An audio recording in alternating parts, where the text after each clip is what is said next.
재고자산 평가 조정 명세서에 대해서 설명을 드리겠습니다. 재고자산 및 유가증권에 대한 범위가 되겠습니다. 기말 재고자산 가액은 당기 매출원가와 다음 연도 매출원가에 바로 영향을 미치게 되고요. 유가증권의 기말 가액은 당기 또는 차기 이후에 처분 손익에 바로 영향을 미치게 됩니다. 그래서 이러한 평가에 대해서는 자의적인 평가를 할 가능성이 상당히 많이 있습니다. 그래서 기업회계를 배제하고 법인세법에서는 재고자산, 유가증권에 대해서 그 평가 방법을 구체적으로 정하고 있습니다.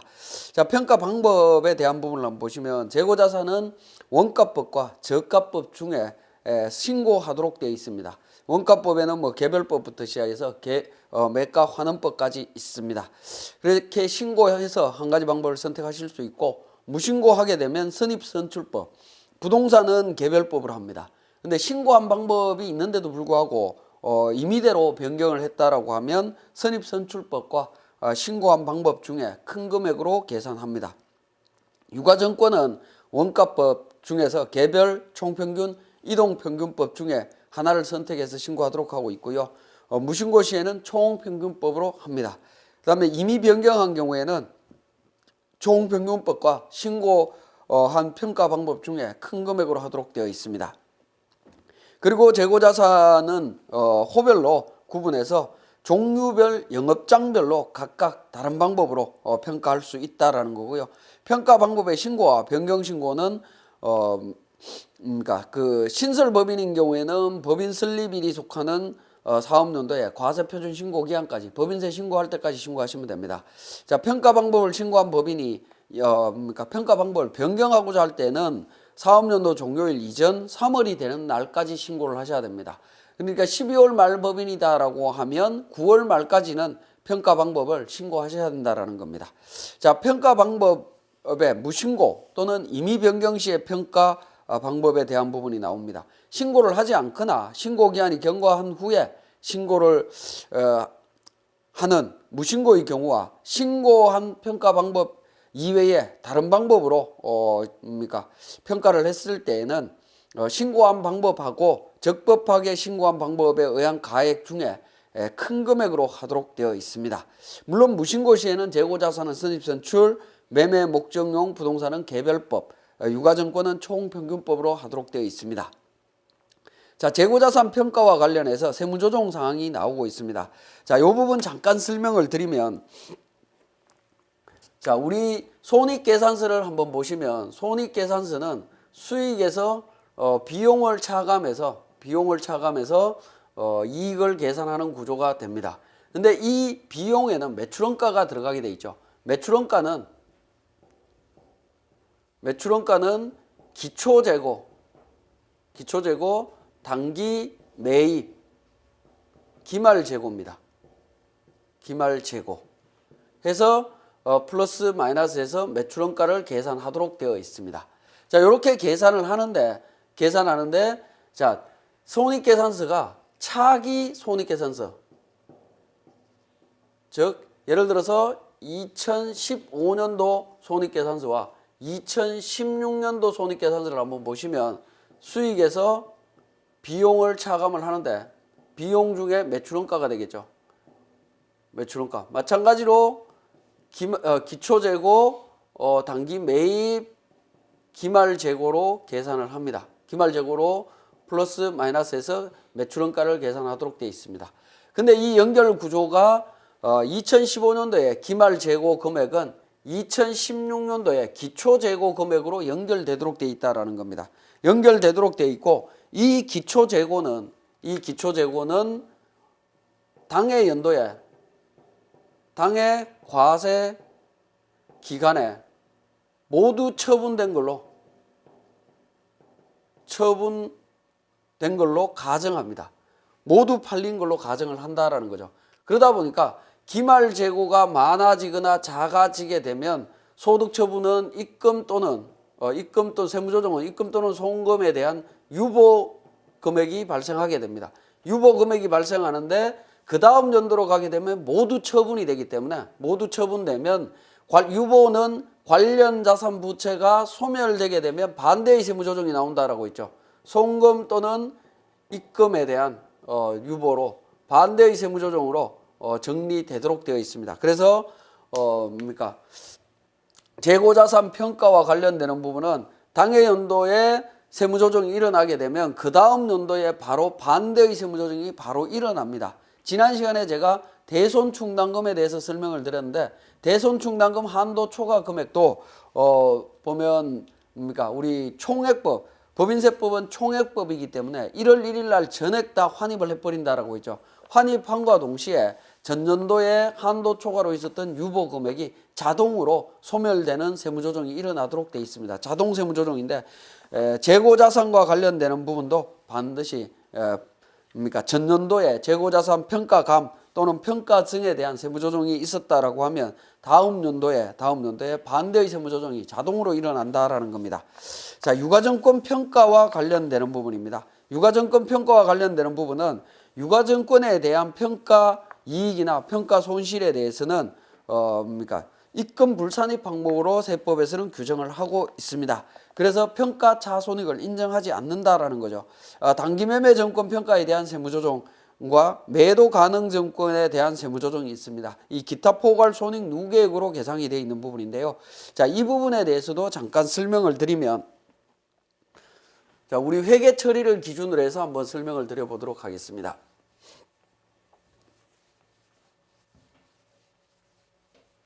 우리 교재에는 그 사례 부분에 뒷부분 해답 쪽에 가시면 내용이 나와 있습니다. 잠깐 보시면 단기매매 증권 같은 경우에는 기업회계 기준으로 보면 손익계산서에 평가손실이 들어가 있습니다.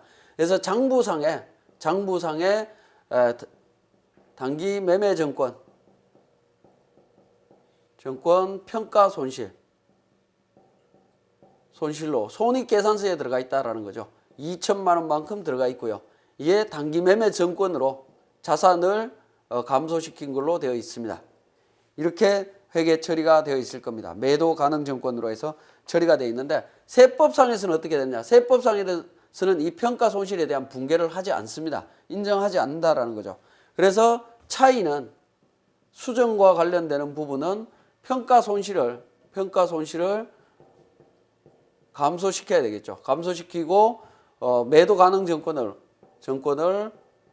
원상 회복해야 됩니다. 원상 회복. 손익계산서에 들어가 있는 비용이 대변에서 나타난다라고 하면 비용을 감소시켜라. 비용을 감소시킨다라는 것은 결국에는 입금이 늘어나는 부분이죠. 입금 산입하고 상대방 계정 과목이 자산이기 때문에 유보가 됩니다. 입금 또는 송금 불산입 유보로 처리를 하시면 된다라는 겁니다.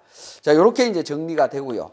만약에 이게 매도 가능 증권이다라고 하면, 자, 평가 손실이든 어떤 부분이든 간에 조금 이제 달라지게 됩니다. 자, 어떻게 되냐면 매도 가능 증권이라고 하면 이게 손익계산서에 들어가 있는 것이 아니라 매도 가능 증권 평가 손실은 손익계산서에 들어가 있는 것이 아니라 자본 항목에 들어가 있다라는 거죠. 자본 항목에 들어가서 이렇게 회계 처리가 되어 있을 겁니다. 하지만 세법상에서는 어쨌든 비용으로 인정을 받을 수가 없습니다. 그러면 차이 분계는 매도 가능 증권과 평가 손실, 이게 자본 항목입니다.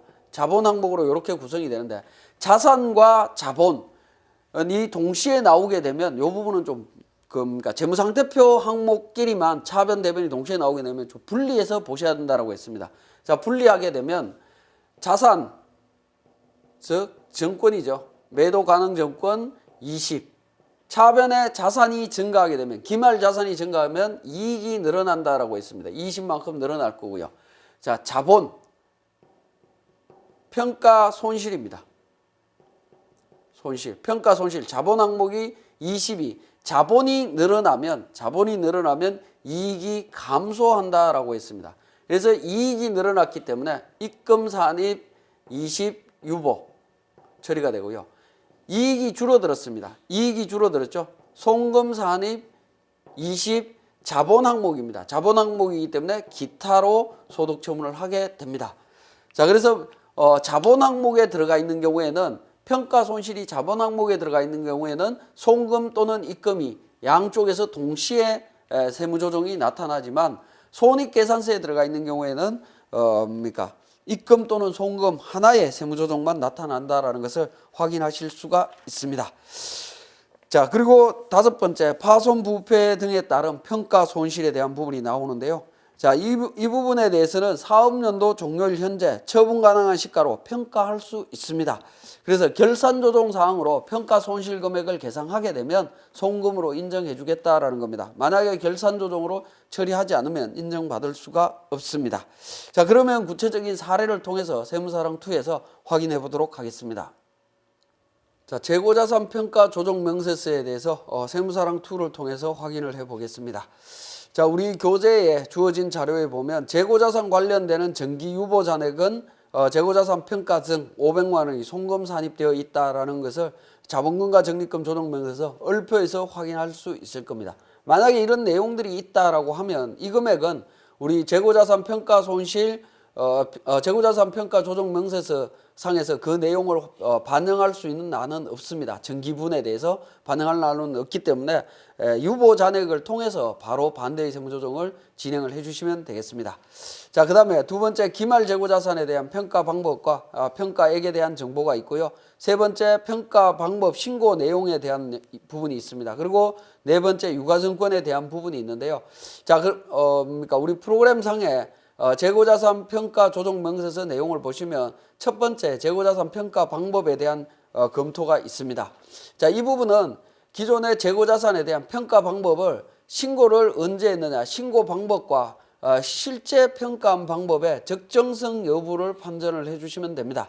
우리 주어진 자료에서 제품과 상품 같은 경우에는 이동평균법으로 신고를 했고 평가 방법도 이동평균법으로 되어 있기 때문에 적정하다라고 보시면 되겠습니다. 근데 원재료와 유가증권에 대해서는 신고가 안 되어 있습니다. 안 되어 있고 평가 방법은 원재료는 후입선출법, 유가증권은 시가법으로 해서 이렇게 적용을 하고 있습니다. 그래서 적정하지 않다라고 표현을 해주시면 되겠습니다.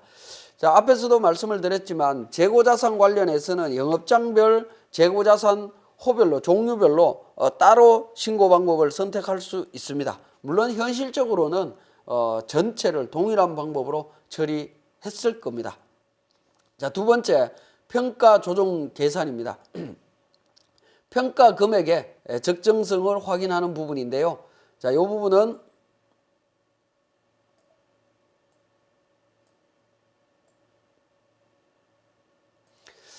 자, 과목별로 재고자산 계정 과목별로 하나하나 입력을 해주시면 되겠습니다. 상품에 대해서 그러니까 규격이나 단위나 수량과 관련되는 부분, 단가와 관련되는 부분이 정보가 있으시다면 입력을 하셔도 되고요. 없으시다라고 하면 입력을 안 하셔도 상관없습니다. 그리고 회사 장부에 계상되어 있는 금액을 입력을 해주시고 조정 계산 금액, 세법상에 신고한 방법으로 평가한 금액과 이미 평가의 경우에 금액을 정리를 해주시면 되는데 상품은 평가한 방법대로 되어 있죠. 되어 있기 때문에 정확하게 세무조정이 없습니다. 자, 원재료에 대해서는 2,600만 원 계상이 되어 있고 신고가 되어 있지 않습니다. 그래서 선입선출법에 의한 가액 2,700만 원에서 100만 원의 세무조정 사항이 나오고요. 자, 제품에 대해서도 적정하게 신고가 되어 있기 때문에 문제될 게 없습니다. 자, 유가증권과 관련해서 단기매매증권, 매도가능증권, 평가손실과 관련되는 부분인데 회사 계상 장부 가액에 대한 부분이 나와 있습니다. 1,500, 1,800으로 나와 있죠. 그래서 평가된 이후의 금액입니다. 근데 평가 방법을 신고를 안 했기 때문에 원래 평가를 인정하지 않기 때문에 취득가액, 당초 취득가액으로 그러니까 세법상의 금액을 인정하시면 됩니다. 인정하셔갖고 차이 금액을 조정을 해주시면 되겠습니다. 특히 단기매매증권 같은 경우에는 이 부분 바로 정리를 해주시면 되겠지만 매도가능증권의 경우에는 여기에서 평가 손실에 대한 세무조정은 일어나겠지만 자본에 대한 부분은 빠져 있다라는 겁니다. 그래서 제가 그러니까 이 과정을 설명드리면서 세무조정을 하실 때 반드시 재무제표를 보고 확인을 하셔야 된다라고 제가 말씀을 드렸던 것 같은데, 자, 합계잔액 시산표를 보시게 되면 자본 항목 쪽에 가시게 되면 그러니까 매도가능증권 평가 손실 금액이 계상이 되어 있죠. 기타 포괄 손익 누계액에 계상되어 있는 이 200만 원을 보실 수가 있습니다.